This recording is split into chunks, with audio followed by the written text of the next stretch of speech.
Chapter 16, Self-Knowledge. And a man said, Speak to us of self-knowledge. And he answered, saying, Your hearts know in silence the secrets of the days and the nights, but your ears thirst for the sound of your heart's knowledge. You would know in words that which you have always known in thought.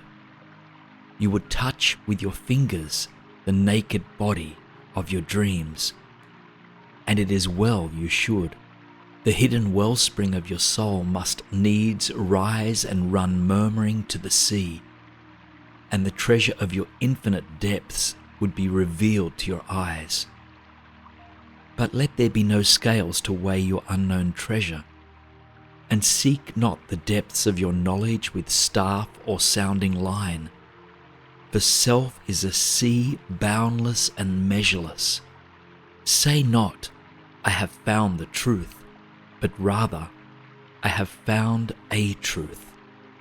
Say not, I have found the path of the soul. Say rather, I have met the soul walking upon my path. For the soul walks upon all paths. The soul walks not upon a line, neither does it grow like a reed. The soul unfolds itself like a lotus of countless petals. Chapter 17, Teaching. Then said a teacher, Speak to us of teaching. And he said, No man can reveal to you aught but that which already lies half asleep in the dawning of your knowledge. The teacher who walks in the shadow of the temple among his followers gives not of his wisdom, but rather of his faith and his lovingness. If he is indeed wise, he does not bid you enter the house of his wisdom, but rather leads you to the threshold of your own mind.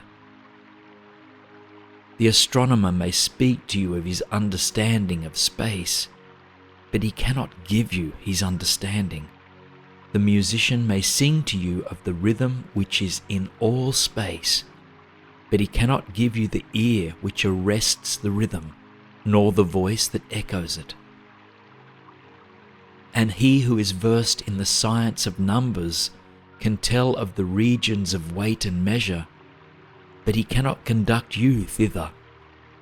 For the vision of one man lends not its wings to another man, and even as each one of you stands alone in God's knowledge, so must each one of you be alone in the knowledge of God and in his understanding of the earth.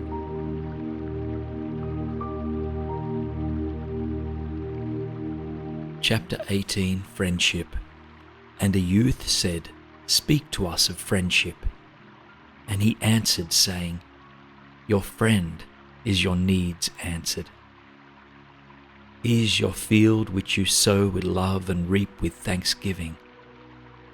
And he is your board and your fireside. Will you come to him with your hunger, and you seek him for peace? When your friend speaks his mind, you fear not the nay in your own mind, nor do you withhold the a. For when he is silent, your heart ceases not to listen to his heart. For without words, in friendship, all thoughts, all desires, all expectations are born and shared with joy that is unacclaimed. When you part from your friend, you grieve not, for that which you love most in him may be clearer in his absence, as the mountain to the climber is clearer from the plain. And let there be no purpose in friendship save the deepening of the spirit. For love that seeks aught but the disclosure of its own mystery is not love, but a net cast forth, and only the unprofitable is caught. And let your best be for your friend.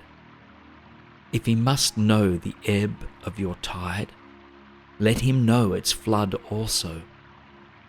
For what is your friend that you should seek him with hours to kill.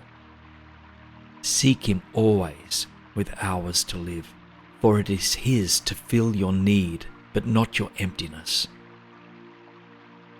And in the sweetness of friendship, let there be laughter and sharing of pleasures, for in the dew of little things the heart finds its morning and is refreshed.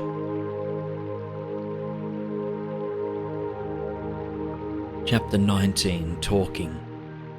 And then a scholar said, "Speak of talking." And he answered, saying, "You talk when you cease to be at peace with your thoughts.